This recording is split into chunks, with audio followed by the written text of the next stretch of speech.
But if you all happen to hear some rumors about somebody. Good morning and welcome to the April 13th, 2022 City Council meeting. We'll begin with the invocation followed by the pledge. If you'll please stand with me. Dear Heavenly Father, I just thank you for today and thank you for being here.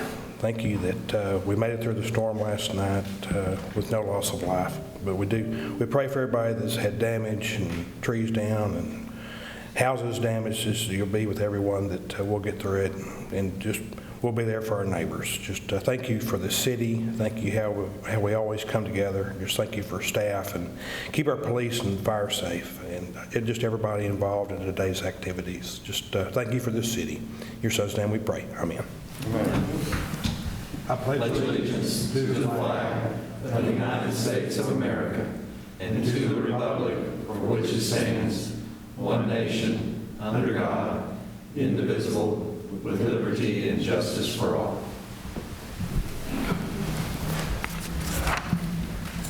All right, we will begin with the minutes for March the 9th, 2022. Move to approve minutes as presented. Second. Got a motion by Westbrook, second by Curtis. All those in favor say aye. Aye. Opposed? Motion carries. 01.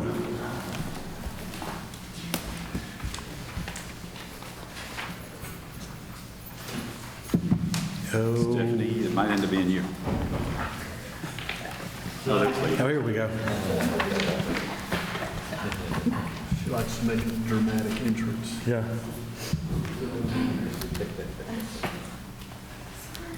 Team effort.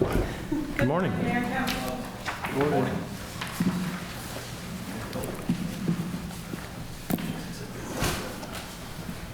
So as some of you may have heard, we are building a new conference center.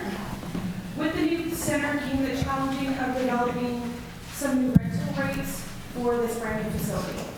I would like to walk you through the process of how the recommended rates that you have before you came to fruition. We started by reviewing our revenue, current fee structure, and expenditures. We then completed peer city reviews as well as other local venues. While all of the information collected was extremely helpful, the process was also very difficult because it was not apples to apples. Once we started looking at all of the information we had in front of us, we quickly realized that all of the fees for the entire complex needed to be adjusted comprehensively. This includes not only the new conference center, but the Rose Garden Center and the Mayfair facility.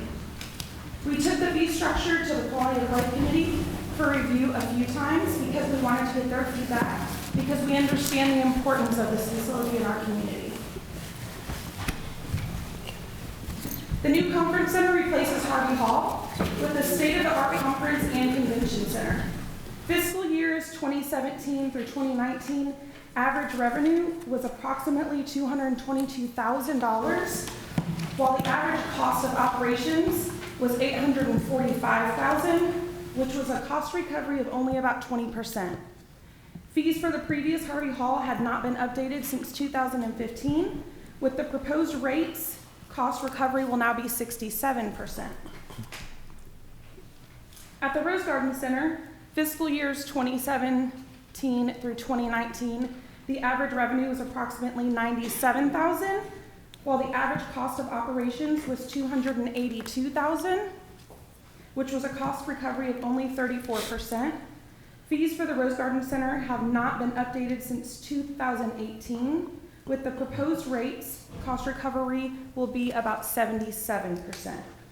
While we understand that we are not in this business to make a profit off of the center, we do want to make sure that we adequately are able to maintain the center moving forward. The Rose Complex will allow large professional conferences to be brought into the city of Tyler, creating economic impact for the city. For those large conferences, rentable space opportunities will include the new conference center, the Rose Garden Center, and the Mayfair facility. The annual revenue for these three venues, including the outdoor garden, based on the numbers that we have in the past, are approximately $1.4 million in revenue, with our operational expenses being at $2.1 million. Introductory rates for the first 24 months is being offered to nonprofits up to 30% off of the regular rate.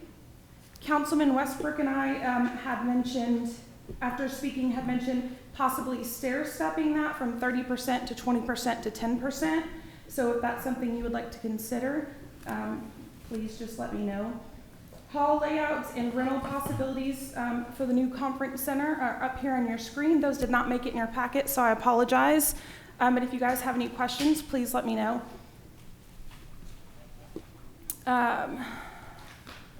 So as you can see, outlined in red is the entire facility. And that will you can rent every piece of this hall, including the outdoor patio space, the hallways, the VIP room, the multi-purpose rooms, the main hall, for $7,000 a day. You can also rent half of that, which is just the main hall, which is in green, for $5,000 a day. And then each one of these break out into separate rooms. And so these all go with the fee structure that's also in your packet. Those lined in yellow in the back, of course, we don't have names for these halls yet, so that'll be our next challenge. But those hold 50 people each, and there's air walls in between them, or you can open them up and it can hold 150. Can you go back one slide, please? Sure. Which one? The blue, go back. The blue one that shows the seating, back where you were. Forward. Too far back now. Keep going. One more. In the blue right there, for the $3,500 a day, do you know how many people that will seat, as far as if it's a seated luncheon, or is that coming up and I'm jumping the gun? No, you're good. It will seat approximately 1,300 people banquet style. Just the blue, or the entire? The blue and the orange together will seat about 1,300. The orange only seats about hold on just a second.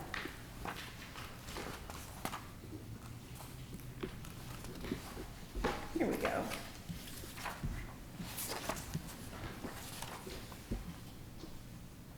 So the yellow portion of that, or the orange portion of that on there, only seats about 320. So you're looking at probably close to 1,000, a little over 1,000.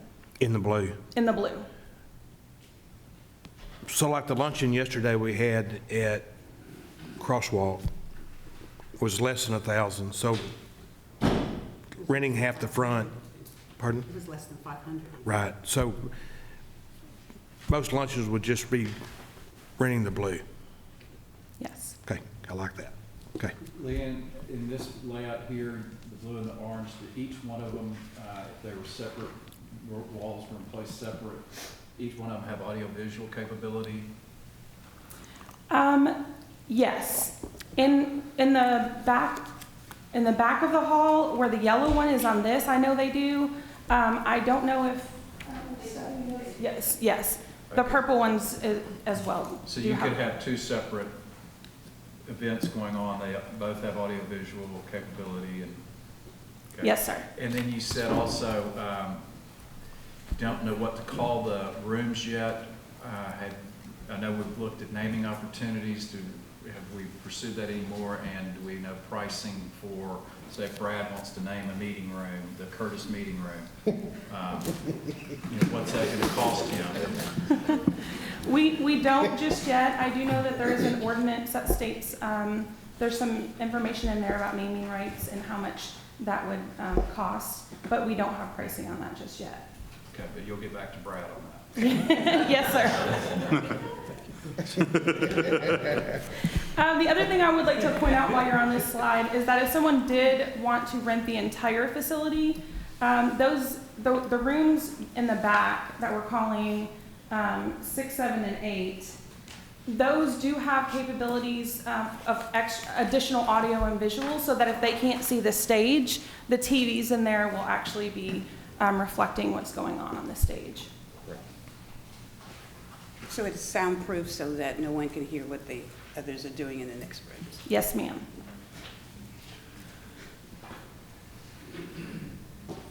Any other questions about those? Yep, go ahead. Okay. So then because we were looking at everything comprehensively, we also did propose new fee structures for the Rose Garden Center. This is just a brief summary of actually all of the information that we have gathered. We have gathered a lot of information. And so if there's any additional questions, please feel free to ask me. If we find something that needs to be changed after this is adopted, we can always bring it back to you guys to amend if that's the case. But if you have any questions, please let me know. If not, the recommendation is that the City Council approve the ordinance adopting the proposed rental facilities structure for the Rose Complex facilities. And you've talked to Sherry Lee about this? We did. Okay. Yeah. And just so She y'all know, unfortunately Sherry- wasn't able to be here this morning, but she thought the fees were fine. Okay. Any questions for Leanne? No, Mr. Mayor, I do have a comment I want to make. In the discussion that we had over stair-stepping the rates over a 3-year period, going from 30% to 20 to 10, follows in line with the culture that we have with other rate increases we've had in other departments with regard to fee structure and so on also. But even in that 3rd year, even though we've discounted it the first 2, to go from 30% to is going to be a big jump. And so to follow in line with what we've already done in other departments, that's why I recommend that we do the stair-stepping fee structure for the 3 years. And include that in the motion that's going to be made.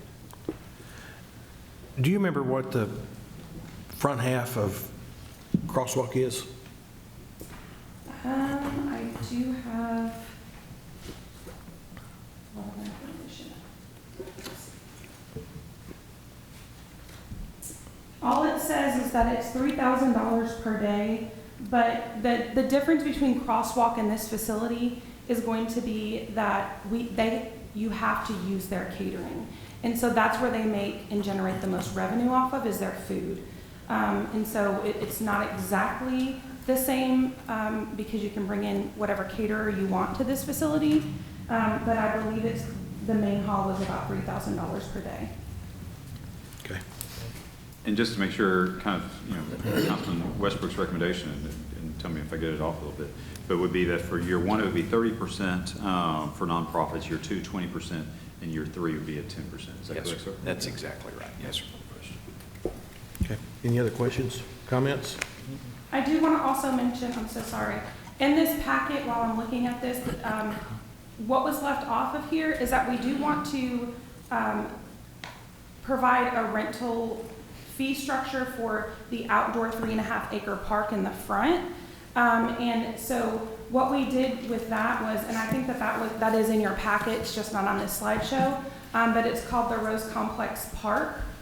Because we do feel like that a lot of people are interested already in just having an outdoor event there. So what we did is we took the Queen's Court and that square footage and we times that by the square footage of the new green space that's going to be in front of the facility. And that will rent, if you want to just come and rent that green space, it will be $4,000.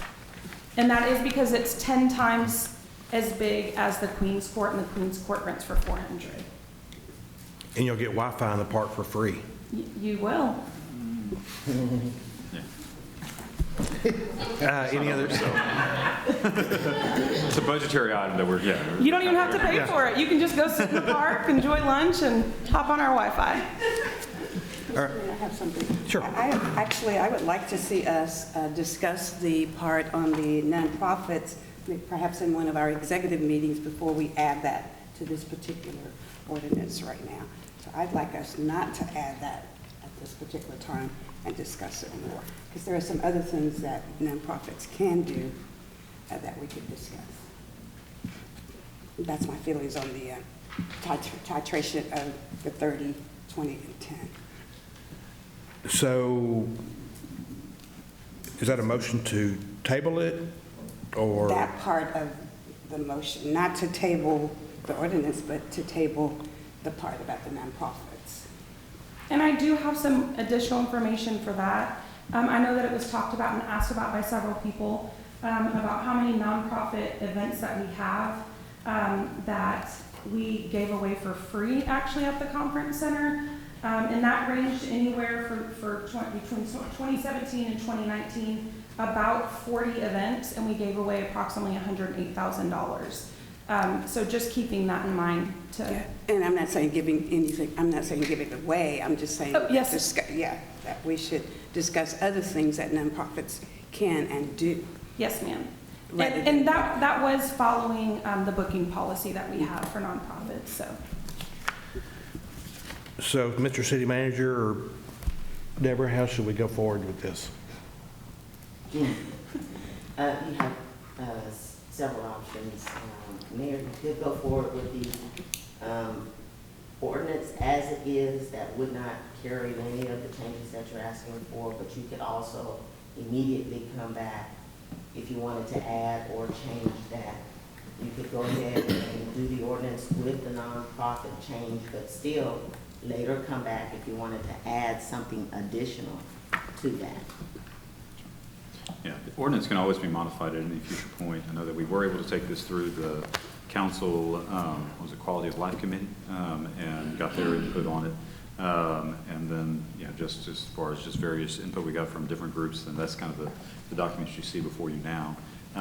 Any modifications y'all want, y'all are the council, any consensus that is built and directions that are determined, that is your role as policy setters. That being said, Mr. Mayor, I move to approve 01 as presented. Second.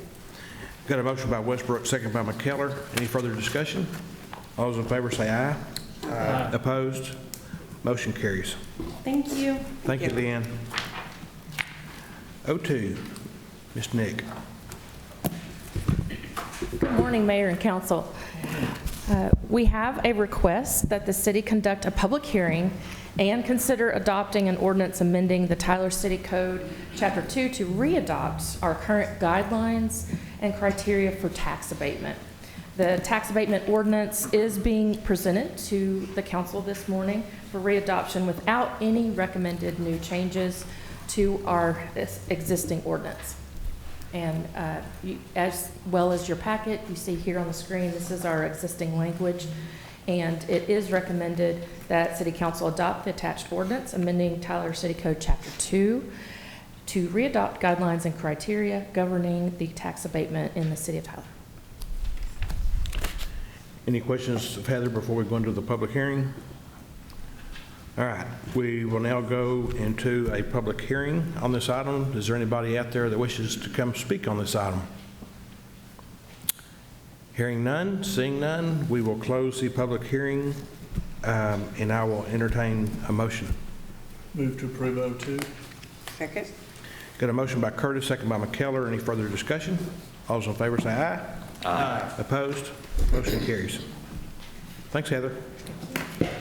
And next, I'd like to introduce Felicia Herndon. She is going to present M2 this morning. Before she comes up, I do just want to brag on her just a moment. She recently obtained her Certified Economic Development designation, and this is a very esteemed designation. There's only like 1,100 folks that have that designation, so I just wanted to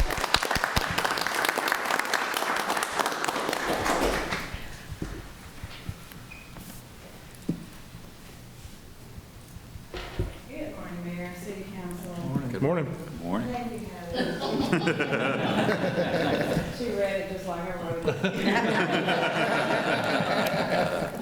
I am here this morning to present a request for tax abatement for Hood Flexible Packaging, which is a leading manufacturer and supplier of plastic film and bags, woven propylene bags, coated and laminated materials, and paper packaging. The facility is located at 2410 North Linden Avenue, which is adjacent to the former Carrier facility in North Tyler. and is privately owned and headquartered in Hattiesburg, Mississippi, with over 150 years of bag making experience with 23 manufacturing facilities in 16 states in North America. Hood purchased Barner Packaging back in 2000, and since then they have invested $51 million in major capital projects in Tyler. At that time, the employment increased from 78 in 2012 to an average of about 140 to 150 annually, with a salary of $41,600. For these new jobs, it is expected with increases over the next 5 years to reach $45,000 in 5 years. So Hood is planning a major expansion for their Tyler plant, retrofitting the warehouse and adding new press and other production equipment. Part of the equipment purchase will allow the plant to recycle more of its waste, providing a positive impact on the environment. The project is expected to invest over $17 million and create 15 jobs. And then the net impact of this project over 10 years is estimated to be $1.1 million. On March 9th, the City of Tyler Reinvestment Zone Committee recommended a 4-year, 80% tax abatement for the creation of 15 new jobs and the $17.4 million in capital investment. It's my recommendation this morning that the City Council approve the tax abatement agreement with Hood Flexible Packaging and authorize the City Manager to sign all documents necessary to implement the tax abatement agreement. I was wondering if Wesley Ham was here. Wesley may not be able to get out of the neighborhood. He was supposed to be here, so maybe he had a conflict of some kind this morning, particularly with the bad weather. But if you have any questions about the abatement request, I'd be happy to answer. Does the county and TJC participate in this? They do. Okay. Any questions for Felicia? Hey, Felicia, I'm sure this has been cleared up since then, but I noticed on their original application, they had a total of 5 jobs instead of 5 per year over 3. They do know it's 15. It's not 15. 5. Yeah. Mhm. Okay. Any other questions, comments for the doctor? Certified doctor. That's right. Okay, I entertain a motion. Move to approve M2. Second. Motion by Curtis, second by McGee. Any further discussion? All those in favor say aye. Aye. Opposed? Motion carries. M3. Thank you. I am also here this morning to present our annual tax abatement review of the city's abatement agreements. On March 29th, the City of Tyler Reinvestment Zone Committee reviewed the status of current projects as of December 31st of last year. The committee found that 259 new jobs have been created, 608 retained, and over $50 million have been invested in new plant and equipment, with total employment of these companies 878. And I will go through a chart that was provided to you in your packet, beginning with Fresenius. Fresenius was originally approved for a $11.2 million expansion. They've invested 7.5 of that. They began with a job base of 80. The way the tax abatement agreement, some of these you'll see by 2019 or 20 rather than the previous year. And that is because when the tax abatement was written, it was stacked to say that in 2019, if they met a certain job requirement, they would be eligible for abatement in 21 and 22. So they are still under that per the agreement. So in 2019, Fresenius reported 367 jobs. They were required to have 345 at that time. And so the abatement recommendation for the committee was 77%. Basically, the same abatement they received last year. Highland Dairy, they were approved for a $45 million investment. They've invested $4.2 million. They had a job base of 74. At the end of 2020, they were required to have 144 jobs. They reported 107. The abatement recommendation is 74%. Homeland Title, they were approved for $5 million. They've invested 5.8. They began with a base of 35. As of last year, they were required to have 45 new employees. They have 43. The abatement recommendation is 96%. Train is in the last year of their abatement. The last year of their abatement, per the agreement, they were eligible for 50% abatement. They've invested $6.5 million, but they are also had an enterprise zone project designation by the city. They've invested a total of $32.5 million. This is for their office headquarters. The job base was 419. They were required to have 469 at the end of the year last year. They are actually at 461. They were at 82% of that, so the abatement recommendation is 49%. I will briefly give some background on Fresenius simply because I know there were some notes that I made in your packet. Fresenius's abatement was contingent upon them paying a balance due of a promissory note to Fresenius by April 7th, up to TDC. The promissory note was tied to the creation, a requirement that they create 350 jobs by the end of the year. This was brought before the TDC Reinvestment Zone Committee as well as the TDC Board. This promissory note was tied to a land discount, and they did not meet that requirement, and therefore they were required to pay the balance due plus interest on that, which was a little over $208,000. They did pay that on April the 7th, so the recommendation stands at 77%.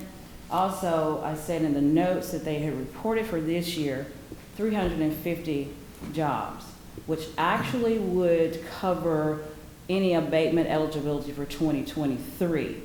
But however, the committees have discretion when looking at employment in each year, if that is above and beyond where they're supposed to be, to give them abatement based on the number reported at that time. The reason why I'm not used 350 as a basis for this report is because those 350 employees cannot be substantiated. In that, during COVID, as with a lot of these companies, employees began working remotely. While that in and of itself is not a problem, what we can substantiate with Fresenius is whether or not those 350 employees are actually remote entirely. And so in my compliance, I've requested from them documentation to show that those 300 employees were actually originally Tyler-based, which is part of the requirement of the abatement agreement. They have not been able to substantiate that. Rather, what I have found that they have applied or they have assigned employees from other areas to that facility. And if you go by that facility, which is located at the end of Earl Campbell Parkway and the Loop, there is no indication at any time there's 350 employees in that building. So those 350 that they reported were not used as a basis for determining the eligibility for abatement. So the recommendation stands at the 77%. So my recommendation to the council this morning is to accept the report as presented and the recommendation as presented by the City of Tyler Reinvestment Zone Committee. If you can educate me, and I'll just use Highland Dairy as an example. They've got 74% abatement recommendation. They're fairly close to getting the jobs that are required. So how much merit is there given on the capital investment? If they say they're going to spend $45 million, but they've only spent $4 million, does that have much bearing on the abatement? It does in terms of how, if they get abatement based on a dollar amount. So if they are approved for $45 million and they only invest $30 million, they will only get abatement on $30 million. So, but what we look at in terms of their compliance is the jobs, because they're not going to get abated on any more than they actually invest. So there are times when companies will say they're going to invest a certain amount. That doesn't happen. They've left, that incentive on the table because we're not going to apply abatement to anything above what is in the actual contract. Okay.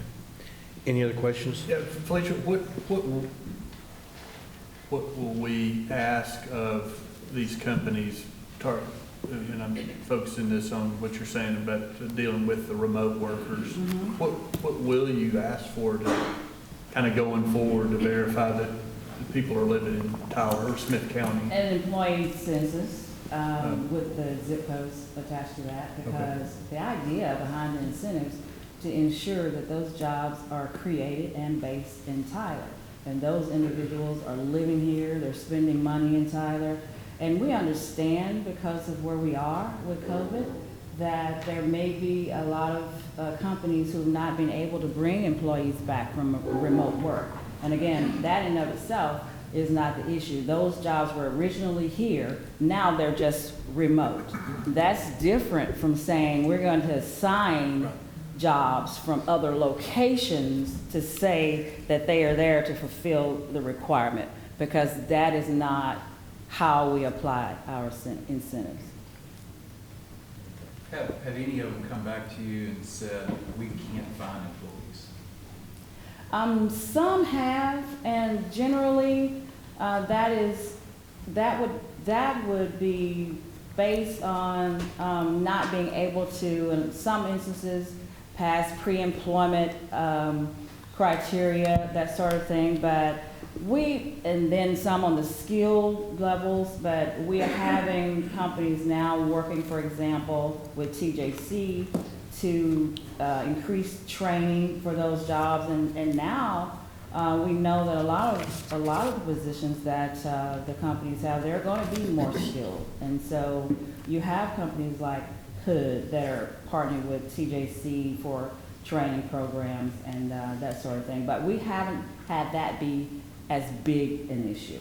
Prior to COVID, all of these companies were right on track with meeting their employment goals and their percentages on the brain, their investment goals. And we know that some of them were hit harder than others, but we also take into consideration what they were doing prior to. Because part of the abatement agreement also says when the committees are considering the recommendation to make is if these companies are making reasonable progress toward meeting their goals. And in my interaction with them, is, I can make that determination based on conversations. If they've had things happen that put them off track, for example, with Highland Dairy, that have delayed them, and it's not a matter of they're not trying to find the people, or the people were never there, or if there were some other issues with another company we had before, the building was never able to house that many employees, and that was from a management perspective, that was a management issue on the company's part. Our responsibility is to make sure that these companies are compliant, that they are very measured and very structured in terms of the number of jobs they say they're going to create and the amount of investment they will actually make in Tyler Smith County. Any other questions for Felicia? Is there any kind of penalty, say Fresenius, does this again down the road? Is there any kind of penalty that could be applied to them, or revocation for this abatement if they keep skirting requirements or not reporting correctly? In the agreements, there is also clawback. The city of Tyler can claw back any property tax abatements that, they've gotten credit for prior to, and then couple that with the fact that they're only going to get a certain percentage. For example, Fresenius' contract, originally, they were to get 100% abatement, and so they're not getting that. So there are provisions in place, and if they fall below 60%, then the committee at that point can decide to terminate the agreement or modify it differently. So there are things in place to make sure that the companies do comply, and for the most part, of the 54 abatements or so we've done, that has not been an issue. I know this is just a time that is making it a little difficult. Fresenius has been had other issues prior to. They have already lost the business incentive, the 380 agreement that the city approved back in 2016 or 2017. And that is simply because they have not been compliant. Any other questions? Second. Motion by McGee, second by McKellar. Any further discussion? All those in favor say aye. Aye. Opposed? Motion carries. Let's go back to M1. Thank you. Thanks, Felicia. Thank you. Thank you, Doctor.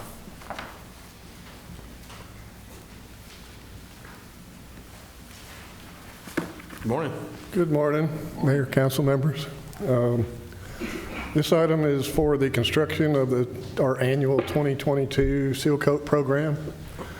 We went out and evaluated streets, selected these to be seal coated this year.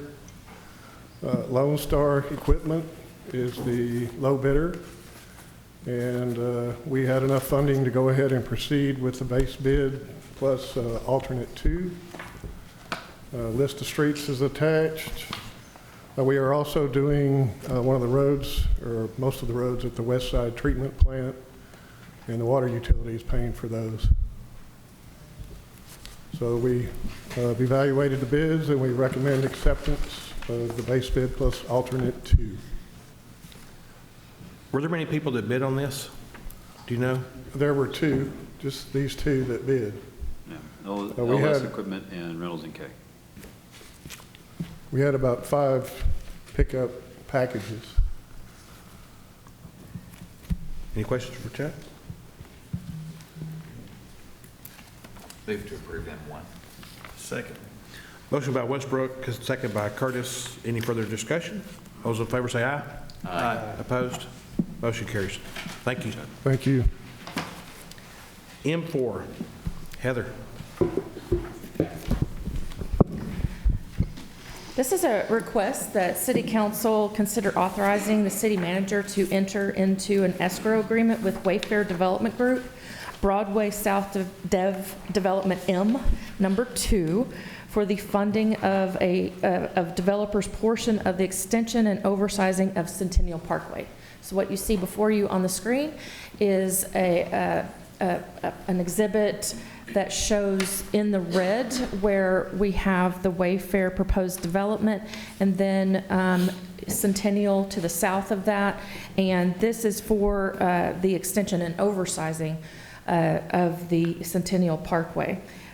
We've had our engineering staff as well as our legal team. Deborah has put in a lion's share of work trying to get this agreement negotiated with our development partners, and what we have here is a typical escrow agreement that relates to the design and construction of Centennial Parkway.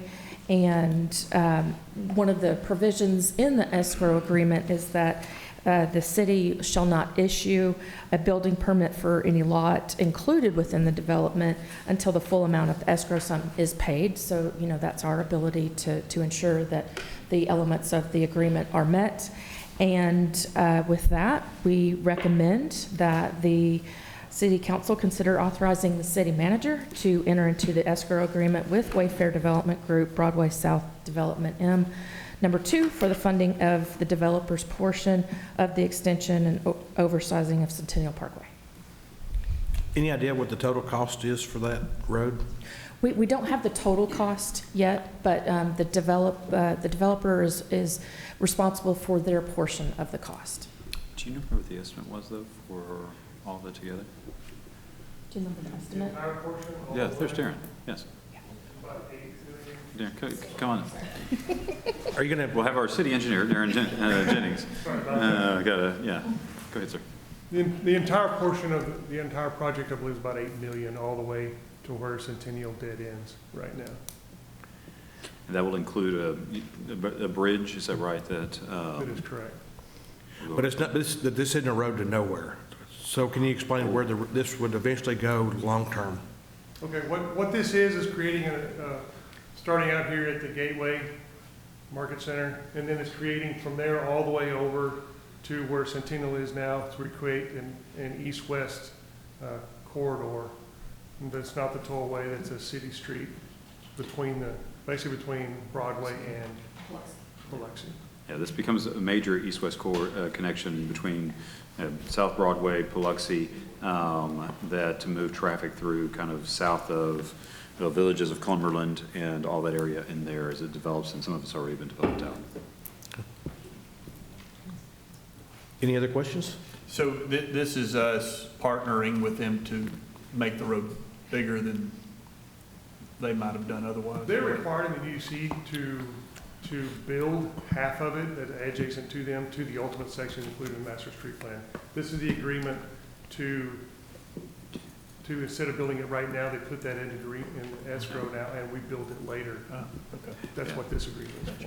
The way that they have their site plan developed, they actually have no connections to the road that ultimately this is part of, but because of our ordinances, they are required to pay for, as Darren talked about, their portion of it.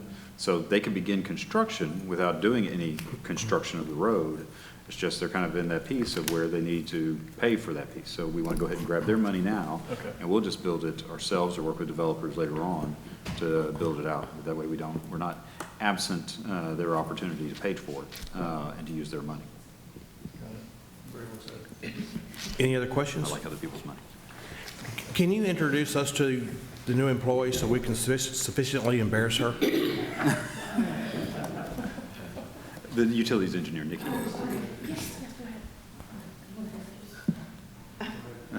Does anybody know Nikki? Okay. Yeah, this is our new utilities engineer, Kate, who is scheduled to have her baby tomorrow. Was able to some of her last acts. Still at the office was to be able to continue with staffing and as far as to hire staffing. And so Nikki comes on board. Nikki, do you mind telling about yourself? Hi there, I'm Nikki Ingram. I just moved from Richardson, Texas. I was working with the city of Carrollton for 3 years, and then Dallas Water Utilities for a year before that. And my husband and son, we just relocated to Tyler, and I feel so blessed to be a part of the city of Tyler, and I'm excited to make a difference in the water utilities department. Well, welcome aboard. We're glad you're here.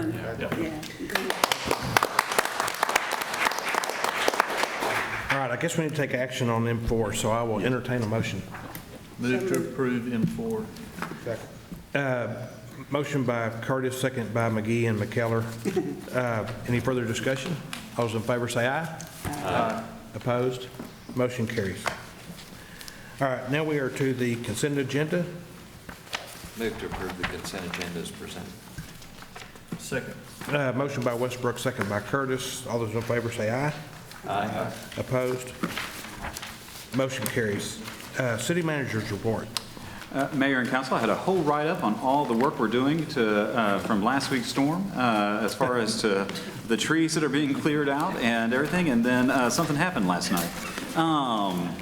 We have Assistant Chief Mike Frost, and I've asked him, Mike did a great report for me this morning that kind of did talk about the damage and some of the work that's going on right now as we speak, and I asked if he wouldn't mind coming up here during my city manager report to just give a little bit of information, or to go over that damage report to kind of let y'all know what we're seeing throughout the city. Mike?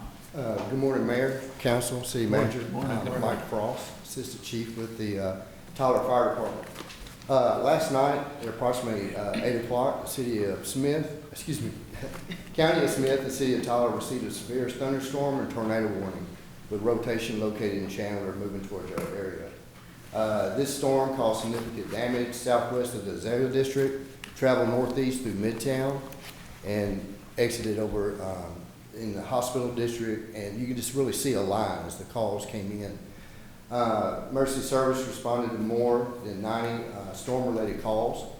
We have 60 power lines that are down, 14 structures that have trees on top of them. We did activate our early warning system to try to give everybody a heads up as soon as we knew there was rotation in the area. We were lucky last night. We had a car with a driver in it over by Donnybrook and Troop. The tree fell on top of the car. Only minor injuries reported last night, so very lucky that we had that. The airport was briefly without power last night. Got an all clear this morning. Several intersections are without power to directional lights. At least 4 generators have been deployed. 155 and Loop 323 is a major artery where the power is out, and Old Jacksonville and Chilton. All of our other major streets are open up right now, and those are our priorities. A lot of calls still coming in. There's a lot of small streets and neighborhoods that are still blocked. UT Health and Trinity Mother Frances Hospitals both lost power. As soon as I was notified of that, we moved them to a priority and contacted the state. They were back on power approximately 11:30 last night. They received storm damage. Some of the windows blew in on UT Health, East Texas. No injuries reported at the hospital. Street department is still working this morning.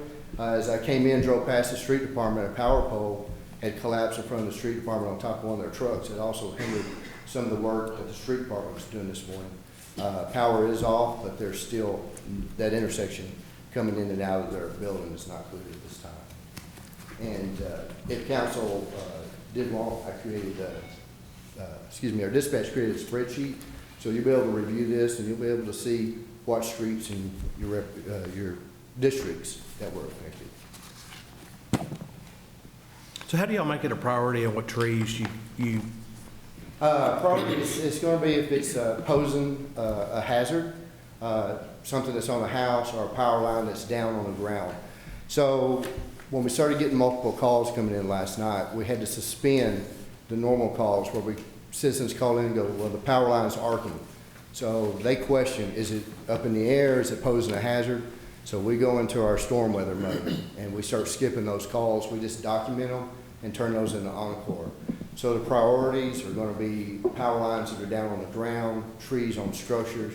Is it endangering our citizens? What hazards is posing? So that's what we actually work on. Well, any questions for Michael? Well, the issue is we didn't hear the alarm in our area, so I got lots of phone calls about the alarm system. Yes, it came in. The wind was so strong last night. I mean, I could barely hear it in my neighborhood, but it definitely was there. Contacted the police chief, and we made the decision early to go ahead and activate those as soon as we saw the rotation. As soon as the rotation was reported. We are doing a review on that one because we did set it off twice, but there was some concern of whether or not because of outages that occurred in other spots that, and backups, if any of that was causing for the alarms not to actually, the signal, the command from PD to go out to the tower at UT Health that then sends it out to all the sirens. So we actually, we have some of our theories right now, we actually have our primary company that's involved with it. We're having them come up to take a look and evaluate the system. As of now, as we look at it, it's ones to where it is functioning, but for that piece of time, and we're keeping all the backup of data that we have from that point to figure out what exactly occurred at that point, because it was, we got that complaint from numerous areas of not hearing the sirens going off. We will say this, although, make sure, and we are really pushing it, we pushed it before and we'll continue to, which is for our rave system, which then hooks up to your phone so that, from last night, for example, I got 3 text messages, a push notification, and a phone call from the city in relationship to the tornado warning because of the rave system. So, it is, there's multiple different systems we have, and we recommend for citizens to make sure that they're attuned to all of them, so be able to get the latest on what's going on. Ed, somebody who's hearing that right now, how do they sign up for me to say, well, I don't know what you're talking about, how do I do that? If they'll go to the city's website, we have a section on there on both the homepage, but if they do dig even further, there's the thing that we put about just how to prepare yourself for this tornado season. And there's a link right in there that will take them straight to the rave system. We put their name, phone number, and they are registered and will be getting notifications. On their phone? Yes. Michael, thank you very much. We appreciate you guys. Yes, they did. We have the 2 assistant fire chiefs here. Our fire chief was actually in San Antonio at a conference, but he was he stayed in contact and via text messages and phones, everything, all throughout that, even remotely, while having to go get his training that he was annually required to do. The police department back there, I see Chief Toller, they did an admirable job of being out there, and of course this morning of handling it, and then with our streets and drainage. The work that they did last night and then this morning and for the next few weeks. Parks and Recreation, I see Leanne back there, her guys are, they were already busy, now they're even busier with tree removal and just damages. I joked with Leanne yesterday that our arborist has probably cut down more trees than she's planted since she started here, which Leanne started to get upset about. But that's been the case this fall, or this spring. And so everyone did an incredible job, and I'm very proud of them. And we also give thanks to the county. I was in contact with the county judge last night, and he offered their services as well to help with kind of removal of trees, opening up of streets wherever needed, as did our state representative, Matt Schaefer. Jumped in there to ask what help he could provide. And I know that he had been in contact with the hospitals. So once again, the Tyler community pulls together during these type of circumstances to help its way through that. Yeah, the best way for citizens to let us know that there's trees down still is just go through the app. Go through the app, yes. That's probably the best thing. I'm trying to, last night we were getting a little bit flooded with dispatch, with calls on trees down or that people's power was being out. So we started to push them instead to, try to get us that information, or go straight to Encore about especially the power outages, because it ultimately was flooding our dispatch lines. And so probably for the continuation of that, if they can go through the app and report those. And that's the My Tyler app. That people can kind of go on to and be able to report that. They also report to us probably social media and different things. We'll take it from there, however it might come in. But the app is probably the best location because that can actually pinpoint the location of the downed tree. Yeah, true. Leanne, my favorite tree at Burkeville Park is still standing. That's amazing. Pardon? We have about, I said that's amazing because we have about 20 big ones down. Well, and just from what Ed was saying, the staff has been amazing. All you guys, and just see all the activity this morning. And it really is, it is neighbors helping neighbors. And so on behalf of us up here, just thank you to all the staff for what you do. We appreciate you.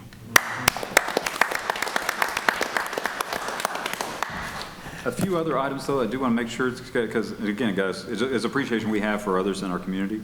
The police department had the opportunity to participate in the Brookshire's Grocery Company's Fresh 15 donation ceremony last week. So we're grateful of our relationship, continued support of Brookshire's Grocery Company. The donation that they provided from the Fresh 15 race that they were able will be used to purchase 2 rifle shields and the completion of a training room at their CSI building. And so they had great representation there and a nice little photo opportunity, so that went well. Our students, we had over 100 students from UT Tyler and TJC volunteer as part of their annual East Texas Big Event to help local downtown businesses with ongoing projects last Saturday. It was a beautiful day to see the community come together, connect, and show support for one another. And then about the same time, we then had the Keep Tyler Beautiful hosting the Great Tyler Cleanup on Saturday, April 2nd at Southside Park in various locations. They had over 517 volunteers come out to 16 different locations and collected more than 2,700 pounds of litter in our community. And so this was a great opportunity to see kind of a comeback on that event as per previous years. And then just one final note in relationship to just the Tyler economy. Last week we did get our sales tax figures that were deposited for us for April, which reflects sales that were done in February. And the amount was about $4.1 million, which is a 30.87% increase over last year's period at the same time. And this compares to a statewide monthly average of 26.48% increase in sales tax revenue collections. So the Tyler economy is doing very well, and it's doing even better than when you look at the state average. And so we are kind of very excited to continue to see that as far as just that state of our economy. Mayor? Any comments, questions for the city manager? I got one. I know after council, you'll kind of do a recap of some high points on social media. Can you do a direct link to the rave system so people can have direct access to that? Most definitely. Make that happen. Yeah, great recommendation. Mr. City Manager, I would like also to make note that a small group of us went to Orlando, Florida for the CALIA certification. And so the mayor, Mayor Pro Tem, and myself, and it was absolutely another incredible experience. It was my second trip to CALIA certification. And I want to commend the city on the investment in participating in the program, but also on Chief Toller and his team and our entire police department for the execution of the high standards that are required under the CALIA certification. And to simply make note that less than 1%, am I correct, Chief, of all police departments that participate in CALIA achieved the highest certification that we achieved at this last certification hearing. So congratulations to you and our police department.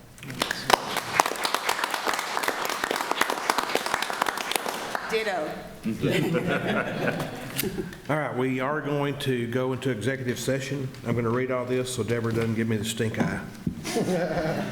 City Council may go into executive session regarding any item posted on the agenda as authorized by Title V, Chapter 551 of the Texas Government Code. Notice is hereby given that City Council may go into executive session in accordance with the following provision of the Government Code. Executive item, under Texas Government Code, Section 551.072, real estate deliberation regarding the following.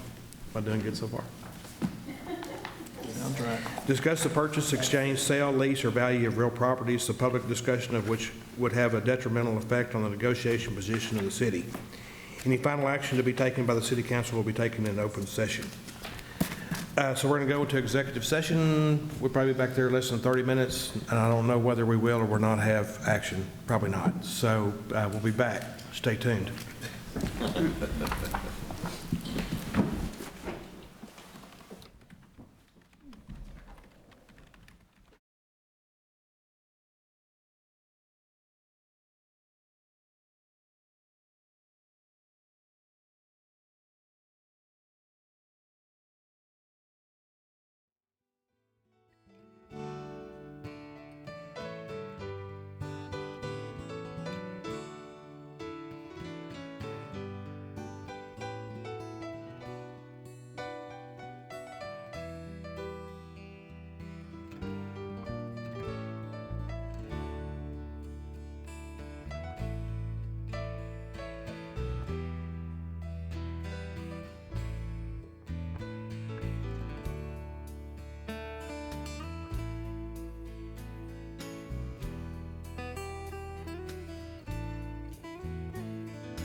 but, I didn't want y'all to think.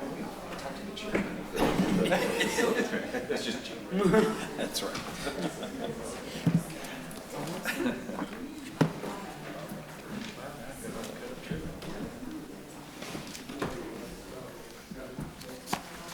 All right, we are back from executive session. And we do not have any action, so I will entertain a motion to adjourn. So moved. We are adjourned. Let it see that.